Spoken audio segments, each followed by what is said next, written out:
Hello everyone, कैसे हैं आप सारे। आशा करता हूँ आप सब स्वस्थ होंगे, अपने परिवार के संग अच्छे होंगे और अपनी पढ़ाई को लेकर के फोकस होंगे और अपनी पढ़ाई पे ध्यान दे रहे होंगे।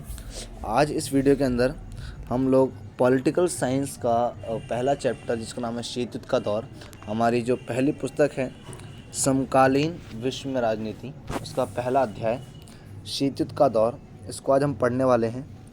शीत युद्ध एक ऐसा चैप्टर है जो कि हमारी पूरी पॉलिटिकल के अंदर बहुत मेन है। ये चैप्टर हमारे फर्स्ट बुक के अंदर खासकर आने वाले सभी अध्यायों के लिए इम्पोर्टेंट है, क्योंकि ये एक बेस बनाता है हमारा, क्योंकि हमें पूरे पॉलिटिकल साइंस के अंदर आगे पढ़ना है। शीत युद्ध का दौर नाम से थोड़ा सा लग रहा है कि कोई युद्ध होगा, लेकिन अभी हम आगे इसको समझेंगे कि शीत युद्ध का मतलब क्या है, शीत युद्ध क्यों हुआ, कब हुआ, कैसे हुआ, इसके कारण क्या थे। इन सब बातों के बाद हम इसमें चर्चा करेंगे। इस अध्याय को हम ज़्यादा से ज़्यादा 2 वीडियोस के अंदर निपटा देंगे, क्योंकि ये बहुत डिफ़िकल्ट चैप्टर नहीं है। राजनीतिक विज्ञान एक हमारा एक इंटरेस्टिंग अध्याय है, एक विषय है, जिसके अंदर हमारे सभी अध्याय को समझने में हमको बड़ा ही इंटरेस्ट आएगा। बस इस यात्रा के दौरान, यात्रा मतलब हमारी जो 12वीं कक्षा का जो हमारा एक क्रम है, जिसमें हमें पॉलिटिकल साइंस को पढ़ना है, इसको आप इंजॉयबल बना के रखिएगा। अब इसको एक बर्डन की तरह ना देखिएगा। तो इसी के साथ हम शुरू करने वाले हैं आज अपना शीत युद्ध का दौर, हमारा पहला अध्याय। तो सबसे पहले हमें शीत युद्ध का अर्थ समझना है ना। शीत युद्ध, जिसे हम इंग्लिश में कोल्ड वॉर एरा के नाम से जानते हैं। शीत युद्ध क्या है? देखिए, नाम से जो हमें मालूम पड़ रहा है कि युद्ध, मगर शीत युद्ध का अर्थ कोई युद्ध नहीं है। शीत युद्ध के अंदर कोई युद्ध नहीं हुआ। हाँ, युद्ध हुआ है विचारधाराओं का, युद्ध हुआ है होड़ का। किसकी होड़, कैसे होड़, वो भी हम जानेंगे। एक हम बेस क्रिएट करेंगे। अगर हम ऊपर से ओवरव्यू लें तो शीत युद्ध अमेरिका और यूएसएसआर, जिसे हम सोवियत संघ कहते हैं, वर्तमान में रशिया जो एक सबसे बड़ा देश है हमारे विश्व का, यूएसएसआर का भाग हुआ करता था, हमारे सोवियत संघ का भाग हुआ करता था। सोवियत संघ में पूरे 15 गणराज्य हुआ करते थे, जिनमें सबसे बड़ा गणराज्य हमारा रूस था। ठीक है। और इसी के साथ साथ अमेरिका, जो हमारा यूएसए है, ठीक है, ये एक देश था। यूएसएसआर और हमारे अमेरिका के बीच में विचारधाराओं को लेकर और कुछ बातों को लेकर के, हथियारों की होड़, कुछ चीज़ों को लेकर के आपस में विवाद था। इनके बीच में इस विवाद का जो टकराव रहा वो रक्त रहित नहीं रहा, मतलब युद्ध डायरेक्टली नहीं हुआ, लेकिन इस समय के दौरान काफ़ी ज़्यादा हमारी जो राजनीति है उसमें परिवर्तन आया। उसी टाइम पीरियड को, जो कि हमारा 1945 से शुरू होता है और 91 तक जाता है, इस समय अवधि को हम शीत युद्ध के नाम से जानते हैं। कब से? 1945 से लेकर के 1991 तक, ये समय अवधि हमारी शीत युद्ध की समय अवधि है। हम इस अध्याय में शीत युद्ध को ही पूरा स्टडी करेंगे कि शीत युद्ध असलियत में क्या है, इसके कारण क्या है। ठीक है। तो शीत युद्ध कोई वास्तविक युद्ध नहीं है, बल्कि इसमें केवल युद्ध की संभावनाएं बनी रही। देखिए, जब सोवियत और अमेरिका के बीच में ऐसे वाद विवाद रहे, संघर्ष रहा, तो इनके बीच में बस संभावना बनी रही कि कभी भी युद्ध हो सकता है, लेकिन कभी युद्ध हो नहीं पाया। ठीक है। इस संघर्ष में तनाव की स्थिति रही, युद्ध का भय रहता था, हमले की आशंका रहती थी। मतलब इस टाइम पीरियड में जो लोगों के अंदर है वो युद्ध का भय था, एक डर था और एक आशंका थी कि युद्ध कभी भी हो सकता है, परंतु वास्तविक कोई रक्त रंजित युद्ध नहीं था। रक्त रंजित मतलब खून खराबे वाला, ऐसा कोई युद्ध था नहीं। ठीक है। द्वितीय विश्व युद्ध की समाप्ति के बाद सोवियत संघ के विघटन तक, द्वितीय विश्व युद्ध हमारा 1945 में समाप्त हो गया था। हमारा द्वितीय विश्व युद्ध 39 यानी कि 1939 से शुरू हुआ था और 1945 में उसका अंत हो गया था। द्वितीय विश्व युद्ध के समाप्त होते के साथ ही हमारा शीत युद्ध का दौर प्रारंभ हुआ और 1991 जब हमारा सोवियत संघ का अंत हुआ, उसका पतन हुआ, जब तक हमारा शीत युद्ध जारी रहा। ठीक है। अमेरिका और सोवियत संघ के बीच तनावपूर्ण स्थिति को शीत युद्ध की संज्ञा दी गई। जैसे हमने बताया कि सोवियत एक गणराज्य था, इसके अंदर 15 देश शामिल थे, और अमेरिका के बीच का जो तनावपूर्ण स्थिति थी, इसी को हम शीत युद्ध की संज्ञा देते हैं, शीत युद्ध के नाम से जानते हैं, जिसकी शुरुआत 1945 में हुई और 91 में इसका अंत हो गया।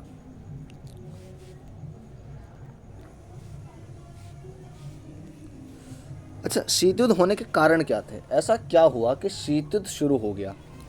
तो अमेरिका और सोवियत संघ में महाशक्ति बनने की होड़ थी। महाशक्ति मतलब ये लोग चाहते थे कि पूरे विश्व पर, जो हमारा एक विश्व है, जो हमारी धरती है, उस पर कुछ 200 के अप्रॉक्सिमेट देश हैं, उनमें से ये 2 देश, जिसमें यूएसए और यूएसएसआर यानी कि सोवियत संघ, ये महाशक्ति बनना चाहते थे। मतलब दुनिया में सबसे ताकतवर देश बनना चाहते थे।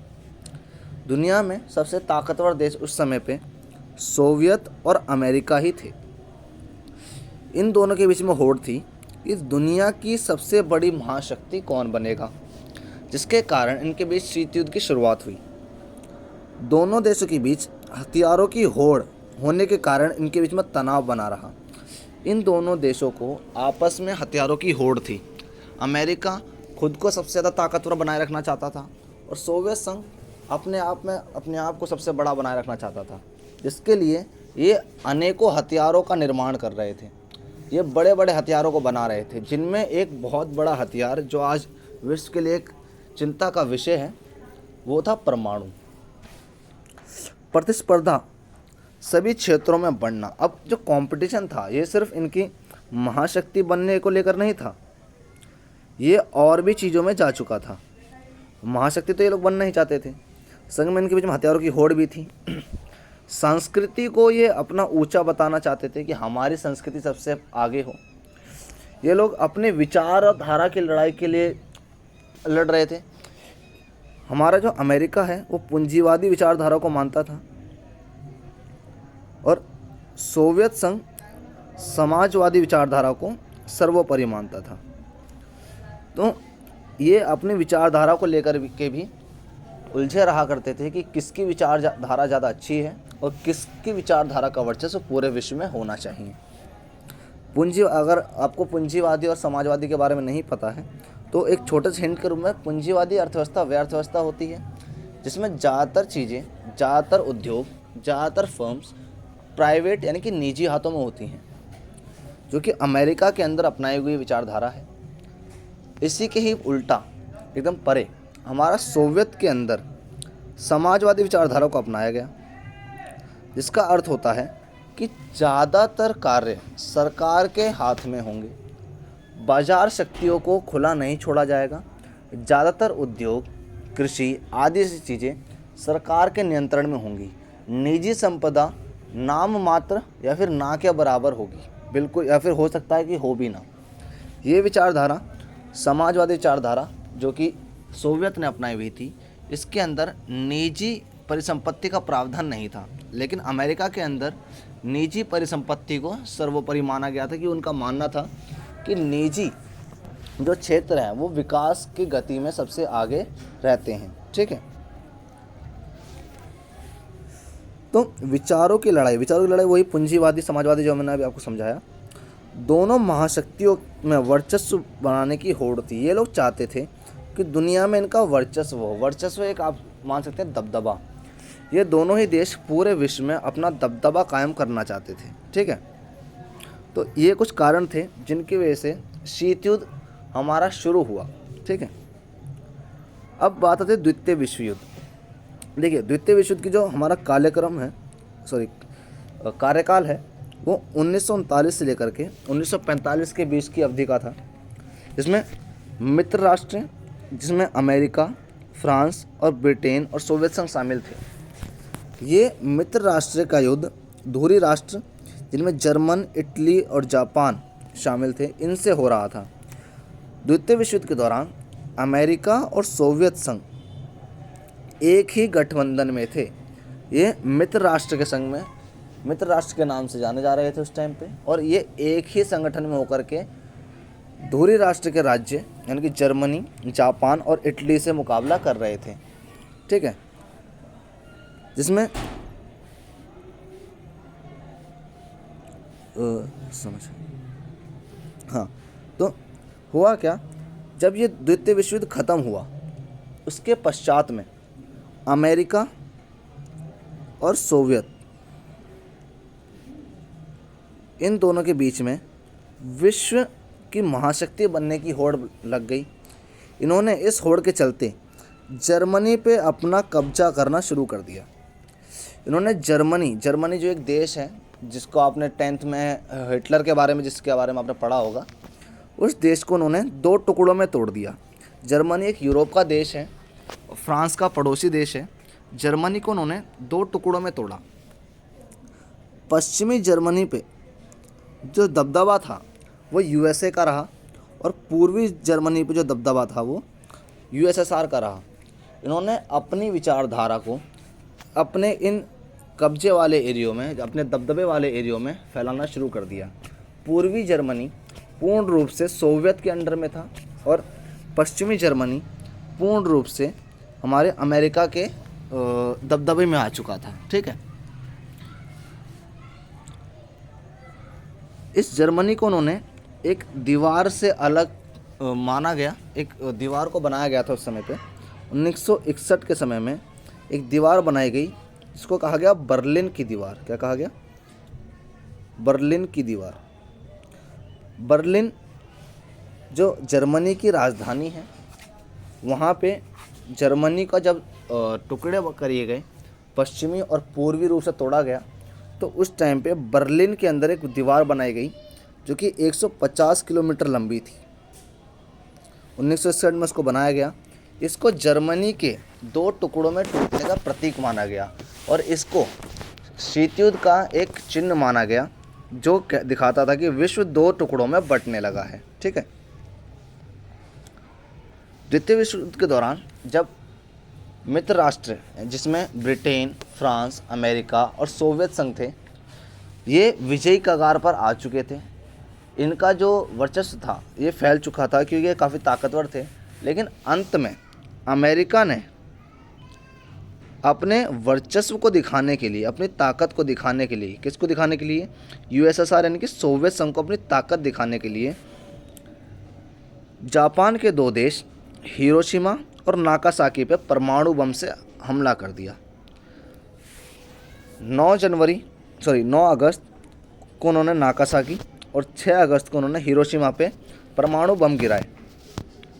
इस घटना के बाद में अमेरिका की बहुत ज़्यादा आलोचना हुई। पूरे विश्व में अमेरिका की काफ़ी बुराई हुई, क्योंकि लोगों का मानना ये था कि जापान आत्मसमर्पण करने वाला था, जापान अपनी हार को स्वीकार करने वाला था। लेकिन अमेरिका ने अपनी ताकत दिखाने के चलते उसके ऊपर परमाणु बम फेंके, जिसकी कोई उस समय पे आवश्यकता नहीं थी, और परमाणु बम फेंकना कोई उचित तरीका नहीं था युद्ध को समाप्त करने का। अमेरिका ने इसके पीछे अपना तर्क दिया कि वो युद्ध को जल्द से जल्द ख़त्म करना चाहता था, ताकि जिससे आगे होने वाले नुकसान को बचाया जा सके। ठीक है, तो अमेरिका ने हमले के पक्ष में तर्क दिया। अमेरिका ने कहा कि अमेरिका चाहता था कि दूसरे विश्व युद्ध जल्दी समाप्त हो जाए और आगे होने वाली जनहानि को रोका जा सके। अमेरिका ने का इस हमले के पीछे उद्देश्य सोवियत को अपनी ताकत और वर्चस्व दिखाना था। अमेरिका ने इसलिए नहीं फेंका था बम कि वो युद्ध को जल्दी समाप्त करना चाहता था। उसका मेन मकसद जो था, उसके पीछे का जो मेन उद्देश्य था वो ये था कि वो सोवियत संघ को अपनी ताकत दिखाना चाहता था, सोवियत संघ को अपना वर्चस्व दिखाना चाहता था। ठीक है, इसी के दौरान जब शीत युद्ध शुरू हुआ तो 2 ध्रुवीयता प्रारंभ हो गई। ठीक है, अब 2 ध्रुवीयता क्या है? 2 ध्रुवीयता का अर्थ है जो हमारा विश्व है वो 2 टुकड़ों में बंटने लगा। 2 टुकड़ों मतलब एक पार्ट बनने लगा सोवियत संघ के लिए और एक बनने लगा अमेरिका के लिए। सोवियत और अमेरिका ने छोटे छोटे देशों को अपने साथ मिलाना शुरू कर दिया। ठीक है, अब इस प्रक्रिया के अंदर बहुत सारे देशों ने सोवियत संघ का साथ दिया और बहुत सारे देशों ने अमेरिका का साथ दिया। विश्व को 2 खेमों में बांटा गया। एक खेमा सोवियत संघ का था और एक खेमा अमेरिका का था। पूर्वी खेमा जो कि सोवियत संघ का कहलाया और पश्चिमी खेमा जो कि अमेरिका का कहलाया। और इसकी निशानी, दो ध्रुवीयता की निशानी बर्लिन में खड़ी दीवार को माना गया, जो कि मैंने अभी 2 मिनट पहले आपको बताया 1961 में खड़ी की गई थी। ठीक है, तो दोनों महाशक्तियों ने विश्व के अलग अलग हिस्सों पर अपना प्रभाव बढ़ाना शुरू किया।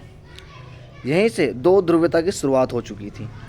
दो ध्रुवीयता से तात्पर्य दुनिया के 2 गुटों में बांटी जा रही थी। बंटवारा यूरोप के महाद्वीप से शुरू हुआ। बर्लिन की दीवार ने 2 खेमे बनाए, पूर्वी खेमा और पश्चिमी खेमा। पूर्वी खेमा सोवियत का था और पश्चिमी खेमा अमेरिका यानी कि यूएसए का था। अच्छा, छोटे देशों को खेमे में शामिल होने से फ़ायदा क्या हो रहा था? अब ऐसा तो है नहीं कि अमेरिका और सोवियत संघ कहेंगे कि हमारे संग मिल जाओ, युद्ध में अपना योगदान दो और कोई भी देश चल देगा। उस विवाद से कोई भी देश अपने आप को परे रखना चाहता है। कुछ लाभ होंगे जिसके कारण महाशक्तियों के संग वो बढ़ रहे थे। ठीक है, और कुछ लाभ महाशक्तियों को भी थे जिसके कारण वह छोटे छोटे देशों को अपने साथ में मिला रहे थे। तो छोटे देशों को फ़ायदा क्या था? छोटे देशों को कुछ हथियार मिल जाते थे, कुछ आर्थिक सहायता मिल जाती थी। आर्थिक सहायता मतलब उनको पैसों से संबंधित अगर कोई सहायता चाहिए, कोई अपने सामाजिक सहायता चाहिए, वो उनको बड़ी महाशक्तियों से मिल जाया करती थी। अपने देश की सुरक्षा का एक वादा मिलता था महाशक्तियों से। उनको वादा मिलता था कि अगर कोई उन पर अटैक करेगा, कोई उनके ऊपर खतरा बनेगा, तो महाशक्ति उनका साथ देंगी। इसी के साथ ही छोटे देशों को साथ मिलाने से महाशक्तियों को भी बहुत लाभ होता था। जैसे महाशक्तियों का वर्चस्व में बढ़ोतरी होती थी। जितने ज़्यादा देश उनकी विचारधाराओं को मानते थे, उनके पक्ष में आते थे, उनकी जो वर्चस्व है, उनका जो दबदबा है, उसमें बढ़ावा होता था। ठीक है, छोटे देशों के भू संसाधन का प्रयोग, भू संसाधन मतलब जैसे कोयला हो गया, पेट्रोलियम हो गया ना, नेचुरल गैस जिसे हम प्राकृतिक गैस कहते हैं। ठीक है, इस तरीके के और भी संसाधन, इनका प्रयोग महाशक्ति कर सकती थी छोटे देशों को अपने साथ मिला करके। वह छोटे देशों से अनेक संसाधनों का लेकर के इस्तेमाल कर सकती थी। ठीक है, अपने विचारों का प्रभुत्व साबित करना, छोटे देशों को मिला करके वह अपने विचार का, अपना जो विचारधारा है, उनकी पूंजीवादी, समाजवादी, उनके जो विचार हैं, उनके विकास के जो विचार हैं, उनके प्रभुत्व को साबित करना चाहते थे। वो ये दिखाना चाहते थे कि हमारे विचारधारा को विश्व में सबसे ज़्यादा लोग पसंद करते हैं। जिसकी विचारधारा को लोग ज़्यादा सपोर्ट करते थे, उसका वर्चस्व ज़्यादा बढ़ जाता था। आर्थिक विकास में हासिल करने की सहायता, देखो आर्थिक विकास को भी हासिल करने में बहुत सहायता होती थी, क्योंकि बड़े बड़े देश जो हुआ करते थे, अमेरिका और सोवियत संघ, इन दोनों का जो उत्पादन था वो बहुत ज़्यादा था। इनको अपने उत्पाद को बेचने के लिए एक बड़ा मार्केट चाहिए था, और एक मार्केट इनको छोटे छोटे देशों में मिल कर के जाने के बाद में प्राप्त होता था। ये छोटे छोटे देशों को अपने मार्केट की तरह इस्तेमाल करते थे, जहाँ पे ये अपने उत्पाद को बेचने के बाद में, अपने आयात निर्यात को सफल करने के बाद में अपने आर्थिक विकास को बढ़ावा दिया करते थे। ठीक है,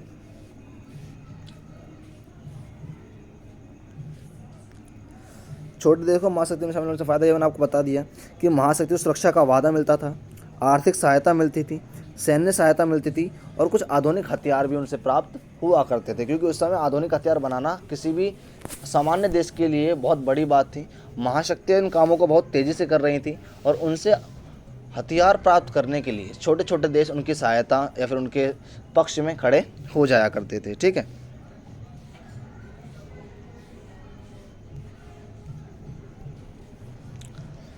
क्यूबा मिसाइल संकट, हमारी जो पुस्तक है, हमारी जो पॉलिटिकल की बुक है, उसमें पहले अध्याय में सबसे पहला टॉपिक क्यूबा मिसाइल संकट का ही है।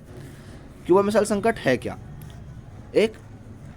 इसको हमें समझने के लिए हमें थोड़ी ज्योग्राफिकल कंडीशन समझनी होगी देशों की। ठीक है, हमारा जो देश है उसमें विश्व के एक कोने पर कुछ इस जगह पे हमारा सोवियत संघ है, और कुछ इस जगह पे उत्तरी अमेरिका में हमारा अमेरिका है। ठीक है, बीच में यहाँ पे एक अफ्रीका है, एशिया है।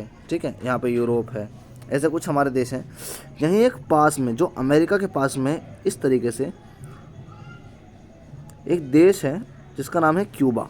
ठीक है, क्यूबा अमेरिका के बहुत नज़दीक है, लेकिन इसकी जो कूटनीतिक जो रिलेशंस हैं, जो संबंध हैं, वो सोवियत संघ से बहुत ज़्यादा अच्छे हैं। ये सोवियत के खेमे का पार्ट है ना, ये सोवियत का सपोर्टर है, सोवियत संघ का। लेकिन इसकी जो जोग्राफिकल कंडीशन है, जो इसकी स्थिति है, वो अमेरिका के बहुत ज़्यादा निकट है।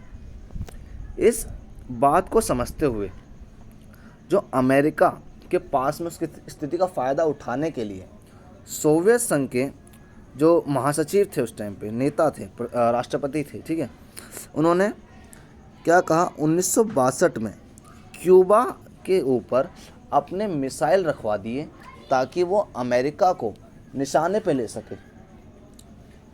अमेरिका के पास होने का फ़ायदा था क्यूबा को, जिसके कारण उसके ऊपर सोवियत संघ के जो महासचिव थे, ठीक है, उस जिनका नाम था निकिता खुर्शीव, जो उनके वहाँ के नेता थे, उन्होंने क्यूबा के ऊपर अपनी मिसाइलें धरवाईं ताकि अमेरिका को वो सीधे निशाने पर ले सकें, अमेरिका को वो जल्द से जल्द नुकसान पहुंचा सके और अमेरिका के ऊपर एक दबदबा बना सकें, उनके ऊपर एक प्रेशर क्रिएट कर सकें।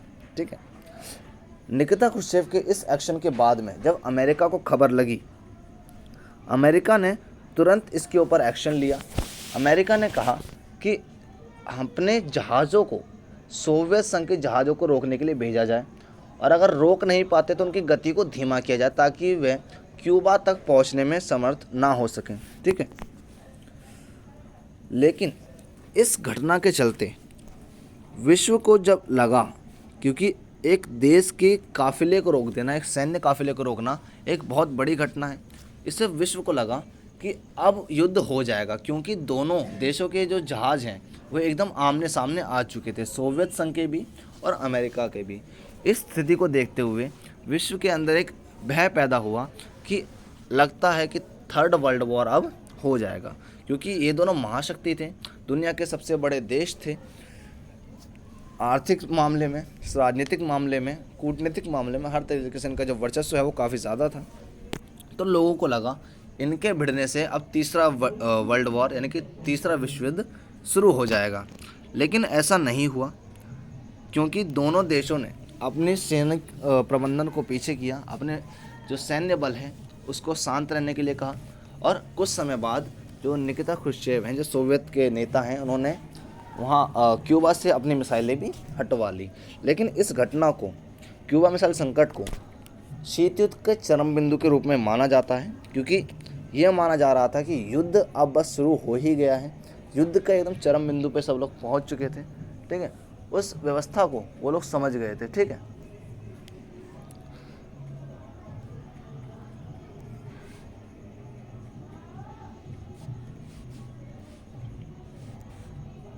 हाँ, तो अब इसको समझिएगा कि क्यूबा अमेरिकी तट से एक छोटा सा एक देश है, लेकिन इसकी जो कूटनीतिक और आर्थिक सहायता है वो सोवियत द्वारा प्रदान की जाती थी।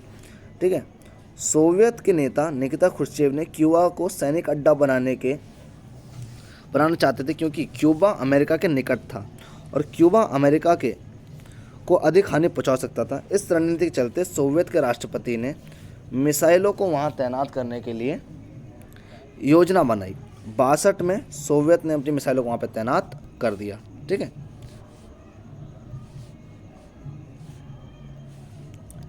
इसकी खबर अमेरिका को 3 हफ्ते बाद मिली। राष्ट्रपति जॉन एफ कैनेडी अमेरिका के राष्ट्रपति थे उस समय, जिससे दोनों के बीच युद्ध छिड़ जाए, क्योंकि अगर युद्ध होता,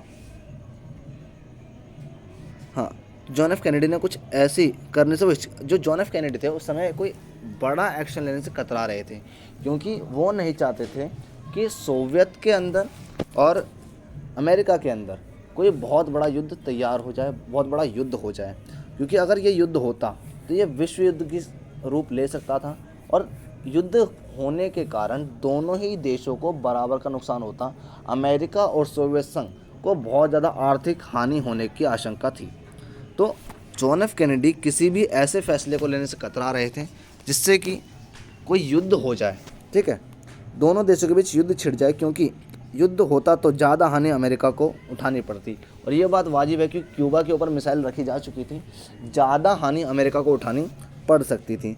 अमेरिकी राष्ट्रपति इस बात को विश्वास था कि निकिता खुश्चेव वहाँ से अपनी मिसाइलें हटा लेंगे, लेकिन अमेरिका के जो राष्ट्रपति थे वो इस बात को मानते थे, वो इस बात से अग्री करते थे कि जो निकिता खुश्चेव है वो अपनी मिसाइलों को वहाँ से जल्दी हटा लेंगे, क्योंकि वो भी जानते हैं कि युद्ध होने पे दोनों ही देशों का बराबर या फिर बहुत ज़्यादा हद तक आर्थिक हानि का सामना करना पड़ सकता है ना। कैनेडी ने आदेश दिया कि अमेरिकी जंगी बेड़ों को आगे करके क्यूबा की तरफ जाने वाले सोवियत जहाज़ों को रोका जाए। ऐसे समय में लगा कि युद्ध होकर रहेगा, कोई आम युद्ध नहीं होता। अगर ये युद्ध हो जाता कोई आम युद्ध नहीं होता, क्योंकि दोनों दुनिया की महाशक्ति हुआ करती थी, लेकिन ऐसा नहीं हुआ। युद्ध टालने का फैसला लिया गया, दुनिया ने चैन की सांस ली और संवेदनशील समय ये कहलाया, क्योंकि इस समय अगर युद्ध होता तो ये तीसरा विश्व युद्ध साबित हो सकता था, इसलिए इसको शीत युद्ध का चरम बिंदु भी कहा जाता है। अच्छा, तो दोस्तों आज हम इस वीडियो को इतना ही रहने देते हैं, बाकी हम मिलते हैं अपनी आगे की वीडियोस में। जब तक कि आप अपना ध्यान रखें, पढ़ाई को जारी रखें, ठीक है। इस बाकी बचे हुए चैप्टर को हम आने वाले समय में पूरा कर देंगे। जब तक के लिए जय हिंद।